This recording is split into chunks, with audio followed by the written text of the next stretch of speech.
So we will move right along now to our next presenter, Dr. Kevin Gatter, recently completed his PhD in the Department of Political Science here at UCLA. His research examines sub-state nationalism, territorial politics, and post-conflict contexts. Kevin, welcome.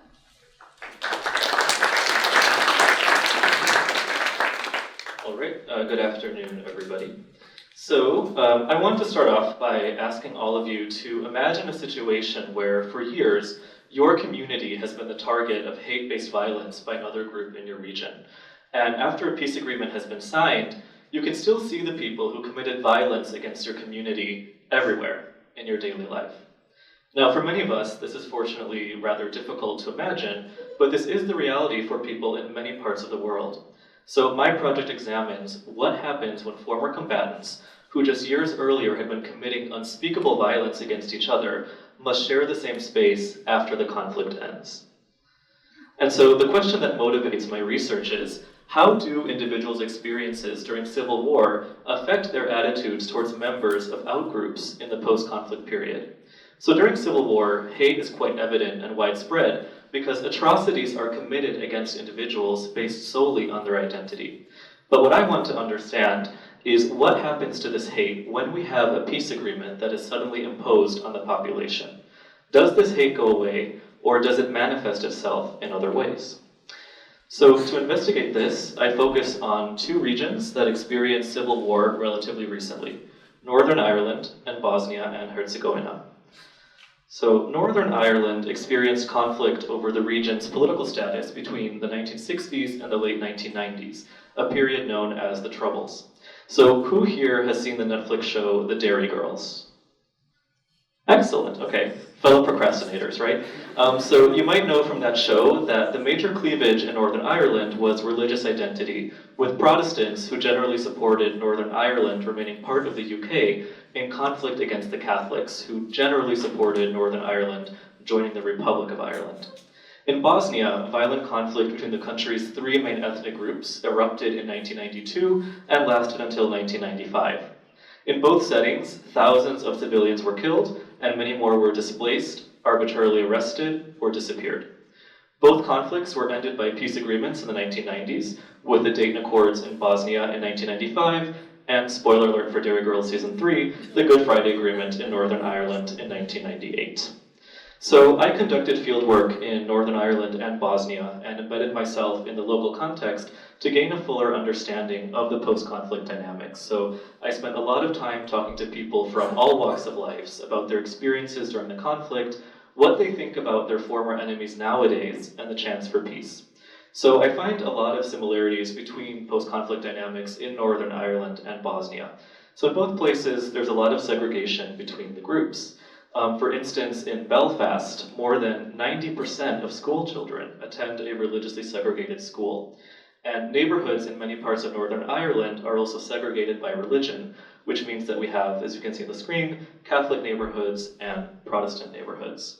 And many of these neighborhoods actually border each other, but are separated by barriers or walls known euphemistically as peace lines. And here we can see a picture of a peace line in a Protestant neighborhood in Belfast.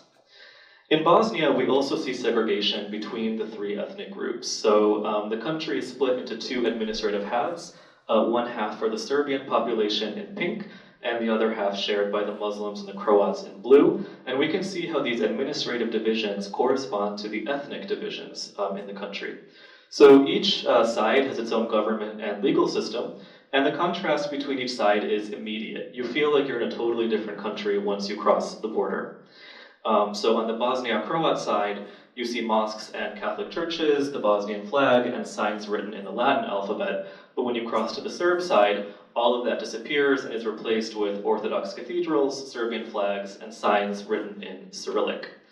Now, interestingly, I did not encounter a lot of obvious outward manifestations of hate in either Northern Ireland or Bosnia. It was very uncommon to hear people say things like, we should kill the Catholics or let's kill the Muslims. But what I did notice were more subtle manifestations of lingering suspicion, mistrust, and resentment.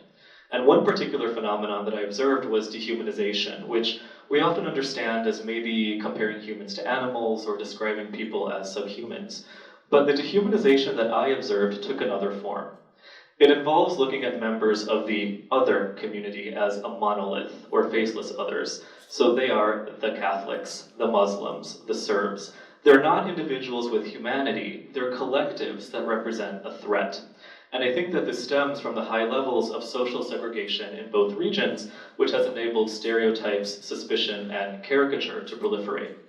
For instance, when I was in Northern Ireland, I was preparing to leave a Catholic neighborhood for a Protestant one, and my Catholic participants told me that it was better if I didn't tell anyone that I was Catholic, and even to introduce myself by my middle name.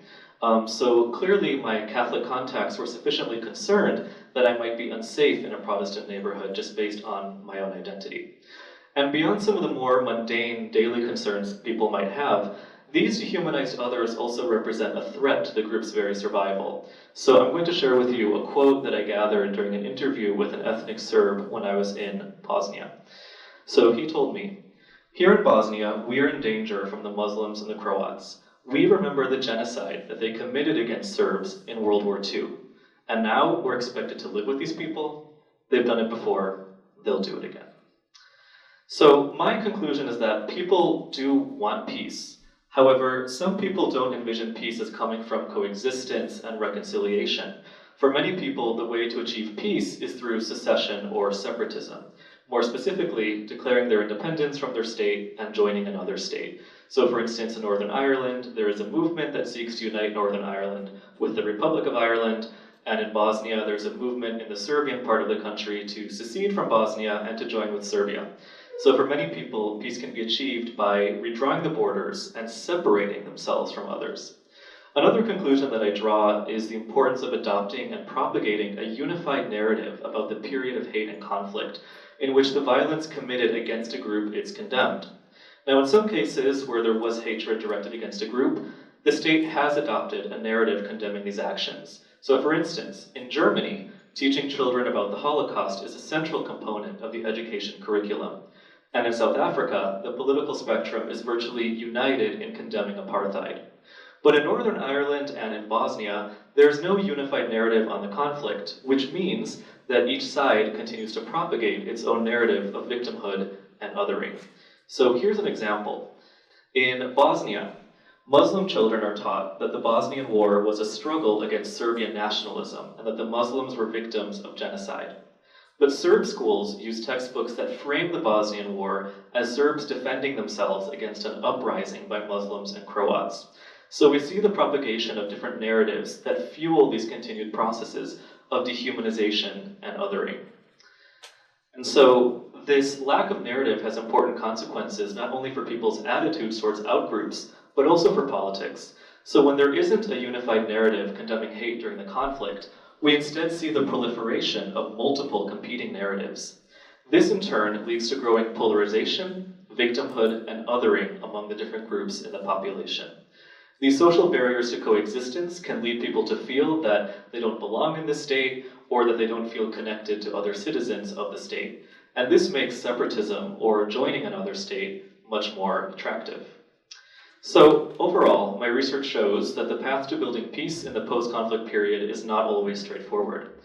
The peace agreements have accomplished their short-term goals of putting an end to open violence, but they haven't necessarily been met with widespread acceptance. So one of my most pressing conclusions is the importance of narrative in the post-conflict period. We see important differences in places where a unified narrative condemning hate was adopted, versus in places that lack such a narrative, such as this example from Bosnia on the screen, where Ratko Mladic, who led the Srebrenica massacre, is viewed as a villain by half the country and a hero by the other half. So I think that this speaks to the important role of education in the post-conflict period.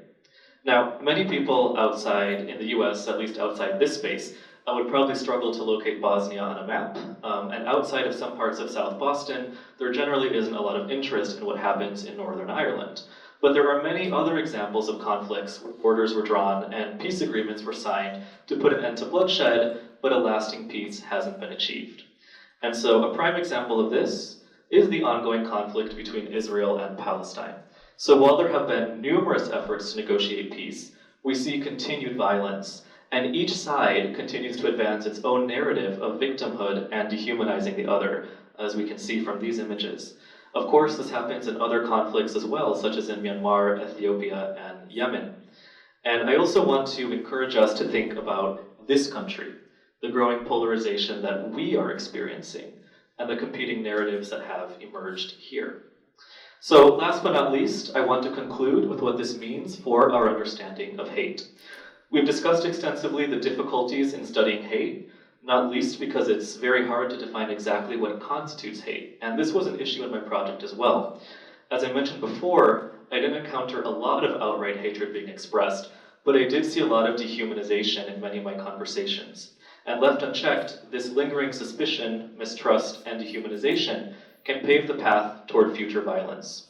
So the rather pessimistic conclusion that I draw is that in post-conflict contexts, hate is often never that far away. We have to be aware of what might trigger hate in these settings if we want to establish a truly lasting peace.